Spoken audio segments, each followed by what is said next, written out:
Oh my God, can't even cope. Everyone. Okay, you are here with me, Kate Teresa, on Can't Even Cope, and this is the episode that you have all been waiting for, and I am so goddamn excited because we've all dated one, we've all been obsessed with one, we've all lost ourselves to one, we've all made stupid motherfucking decisions over one, and I am talking about bad boyfriends. We have all had an experience, haven't we, Ruby? I'm here with Ruby again today. Or a couple. Or a couple. And I just want to get straight into it because honestly, you guys sent me in some motherfucking bizarre stories that I thought my stories were like wild. Your guys' stories take the cake. So this is going to be so hilarious. And I wanted to say, you've known me for a while. Like, would you say that I have had some experiences with some bad boyfriends? I mean, listen, everyone has bad experiences, but I've got to say, you've had the worst run of luck I think I've ever seen in my life. I mean, we've been dragged into them. I mean, we've had some crazy. I can remember you broke up with one boyfriend because they always seem really good, when you first start dating them. They've like snagged this really good looking chick. They're pretty stoked with themselves. It starts going pear-shaped. You very gently try and break it off. And then they stalk you. And I'm just trying to think of one boyfriend that hasn't stalked you. Okay, to be fair, the last stalked two. Me. And even stalked you. The last two, but apart from that, I never met those ones. No, yeah, exactly. They were good. They're definitely upgrades. I remember one was stalking me so bad. I had to ring up I didn't know what to do. I was like, oh, that's it. I'm going to do the only thing I can think of. And I rang up my dad and I was like, Dad, tell this guy to stop being mean. Oh, honestly, it's been a wild, wild ride when it comes to men. And you're so right. A lot of my experiences were like the first 6 months of the journey was amazing. I was like, I fall in love really easily, and I just like I give myself to everyone because I'm a lover. I'm a lover, not a fighter. And so I'm like, this guy is amazing. Oh my God, he treats me so good. He's like so nice to me. And what can I say? Yeah. When you ring me up and say that, I'm always like, again. Is he though? Yeah, I know. And so it's like 6 months of, I believe, like, okay, and this is the thing, and you'll know exactly what I mean. I've always had really big dreams, right? And I'm like, I'm gonna be a star, I'm gonna be famous, and these guys are like, you're gonna be a star, you're gonna be famous, and they like believe in me and they cheer me on, and then after 6 months, they're like, you're like, they annoyed at the fact that I'm confident in myself, like I want to be in front of the camera and I want to put myself out there, and then all the things that they liked me for in the beginning, they now hate me for and try to drag me down and like and pull me down into their negative bubble. Why in your bikini, you slut? And I always seem to stay for a little bit too long, right? And then eventually I'm like, you always drag it out. Yeah, always drag it out. Drag it out a little bit too long. And then I cut the ties. And then everything turns to absolute custard. Absolute custard. Right. So I think we should start at the very beginning. Bad boys. What you gonna do? What you gonna do when they come for you? Okay, so let's start with could have been the love of your life. And we're not going to name names, no, are we? No names, never. But let's talk about the one that had the swastika tattooed on his foot. Oh, okay. We're definitely going to name names because, to be fair, I'm still very petrified of this man, and I'm like, I do not want him to ever see me or hear from me or like know what I'm doing. So anyway, this guy basically covered head to toe in tattoos. He's a bit older than me, been to jail, and has like a swastika tattooed on his forehead. You were quite young as well. I was probably like 22 maybe at the time. Oh, really? Yeah, not that young. Should have known better. Oh, no. Anyway, so I've always made really bad decisions. It's like one of my strengths. You live and you learn. So I go around to my mum and dad's house for dinner one night, and I take this guy. And now looking back, I'm like, oh dear God, my poor mum had to sit there with me having dinner with this guy who has a swastika tattooed on his forehead. And I'm like so anti-racism. Like, that is not who I am at all. And I just feel Did he have that when you met him? Yeah. Oh, okay. Mentally, I was not okay. Like, I had no, like, we've talked about this before, like I was so insecure. I just like, I was absolutely brainwashed by this guy as well. Like I was just, he just caught me at a really low point in my life, and then he made me, he was a narcissist, classic narcissist, made me feel like he was the only option, and that like, and he also isolated me from my whole family and my friends. So it was tough. It was really, really tough. But yeah, so sorry, Mum. Really, really sorry. Yeah, I've got a few of those too. Yeah. Not as bad as that. I don't think I've even dated a guy with tattoos, to be honest. Oh, really? Oh my goodness. Surely. So. No. Okay, just me. All right. No. So let's talk about how that relationship ended, because it's bad boyfriends, not tattoo boyfriends. No. Okay. It definitely didn't end well. I actually have a few stories from him. So I remember one night, and this was towards the end, right? We were all kind of drinking and one night having a party at home, and then I was like, he started being really mean to me, like around everyone, and so I was like, I'm just gonna take myself to bed and just put myself to bed and like let him do his thing. Anyway, I go to bed. A couple of hours later, he comes in, drags me out by my hair, and tells me to sleep on the couch, and I'm like, okay, fine, I'll sleep on the couch. So I sleep on the couch, and he's obviously really drunk and on drugs, and forgets that he's told me to sleep on the couch. So in the morning, probably like it was some crazy hour, like 3 a.m. He comes out and he's like, why the fuck are you sleeping on the couch? And I was like, you literally told me to sleep on the couch, so I just did what you said. And he just went absolutely bonkers. He was chasing me around the house, throwing glasses at my head, like grabbing any object and throwing whatever he could find. And he was like, you better find your fucking keys and get out of this house before I kill you. Like, sorry guys, trigger warning, like this was not a good time for me. And so we'll do that. Yeah. I'm running around the house trying to find my car keys, like, oh my god, is this the story of Kate? Like, is this how it ends for me? And I'm running around the house, finally find my car keys, and I just sprint. My car's like, we're really long driveway, my car's like really far down the driveway. I'm like running. Just as I get in the car and pull the door shut, he grabs the door handle, he opens it, and he goes to kick me. And I like pull my arm up, and he kicked me in the arm, and I had like this big lump on my arm, and I just shut the door, like I managed to get away, and I just drove. I'm like, people that know me, I'm a really, really nana driver. Like I drive like to the speed limit, probably a little bit less. I'm going like as fast as I possibly can. And I drive to the only one person that I can think of that like I knew he didn't know where she lived. And I hadn't spoken to her for ages. I'm like knocking on a window, like hysterically crying at like 3 a.m. And she's like, what the hell is going on? And opened the door though, obviously. Open the door, let me in, yeah. And the crazy thing about this is that wasn't actually the time that I left. Like I went back after that, and it wasn't until actually a mutual friend of ours who he picked me up one day. Like he realized how bad it was. Like he picked me up one day, he threw my SIM card out the window, and he was like, I'm taking you away. And I was freaking out. I was like, you can't, like he's gonna go up to my family, like all this stuff. And he just took me away. He took me to another town. Actually, is this a mutual friend? Do I know this person? You would. I lived with him for a while after that. And that's actually, oh my God. So every cloud has a silver lining, because I met you through that journey. Right. How good. But yeah, so anyway, such a bad boyfriend. And love bombs you too. So when they do something like that, also they text you afterwards like, I love you, I'm so sorry, I'm a piece of shit. I'm not surprised, and they love bomb you until you feel bad for them. Yeah, because it's such classic thing.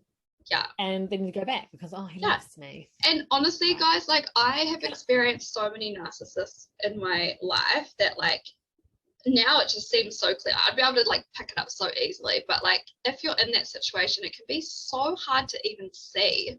You don't even see it. Nah. I've had so many friends and bad relationships, and I sit there and I feel like I'm having a mental breakdown saying to these people, oh my God, you need to break up with them. Yeah. And they're not listening to me, and then you start looking like the arsehole because you're just, harassing them. Why aren't you breaking up with this person? Yeah. And I've spoken to someone who was in an abusive relationship, and it's been about 4 years, and now she's sort of like, I see it now. So now because they've got a child together, so now when he calls her and woe is me, she's like, go talk to your counselor about it, like now she can see it now that she's on the outside of it. Yeah. And it's I know what so you're good saying. when you can actually be on the other side of it. And also, like, if you were in a situation like that right now, like, just please just have hope every day, because there was so many days that I thought that was my life. And like now looking back, I'm like, if you just keep going every day and just, even if you're trying to leave, just keep trying, because eventually one day you will actually leave and you won't go back, and it will be the And best there's thing that you always can ever people do. willing to help you as well. Absolutely. Always. Even if you're isolated as well, like if you actually went to a close friend and was like, look, like I fucking need you, like they'll be there. Like, because I felt like I had no one, but I did have people that were willing to like have my back. Okay. That's I have on another the bad story. end of boyfriends. Yeah. Oh, okay. I have another Same story. boyfriend? No, different boyfriend. Okay, this one was okay. this was one of my first. So this was when I was really young. So I was like probably 14. This was a guy from the other stories, the other episode. So he was probably like 23 years old. I was like 14. And every single party that we would go to, he would burn everyone's furniture. Oh my God. I know. I'm like inside so... furniture? Yes, he would, because everywhere we would go, like And he kept getting invited to parties? I don't even know how I had friends, honestly. He would, because we would go to the parties, and then him and his friends would make a fire outside, and then they would grab the furniture and burn the furniture. And I'm like, it's just, yeah. what I know what the up kind of guys to? you're talking about. Yeah, exactly. Scumbags, right? But those kind of guys, so you're 14 then, and you're 30 now, I think. I am, yeah. Those kind of guys though are still doing that same thing. Do you know what I mean? Yes. Like they never grow up. They're still going to parties and thinking it's cool to burn furniture, and you're in your 30s or late 20s trying to have a cheese platter and a glass of red wine. Like, what the fuck is this? I know. And you know what's funny? Okay, this guy, every 3 months he'll send me a friend request on Facebook, and I'm like, are you actually that fucking retarded that you would actually think that I would want to be associated with you? Like, oh my God, I'm a little bit insulted. I know. Okay, I've got another story. Okay. I so don't many, even need honestly. to talk. I don't think so. Like we're gonna fly through this. I have so many. Okay, so I've got a story about you that you probably can't remember, and I want to tell it because it just goes to show how when this men broke up with you, I'm going to say you because no one ever really stalked me after we broke up. It's probably men that broke up with me, but I remember you broke up with this guy, and it was just when you were starting to sort of realize maybe that you wanted to be in music. You weren't that sure, and you were just testing the waters. And I remember you broke up with this guy just because he was a dick, obviously. And I remember he went like crazy. He would text you and say he was going to cut your nose off, and we were like, oh my God, not your nose, it's your money maker. I love my nose. Like I have the best nose. I know, has a button. So, and I remember he was texting the band members like, if you let her play, I'm going to come and shoot you.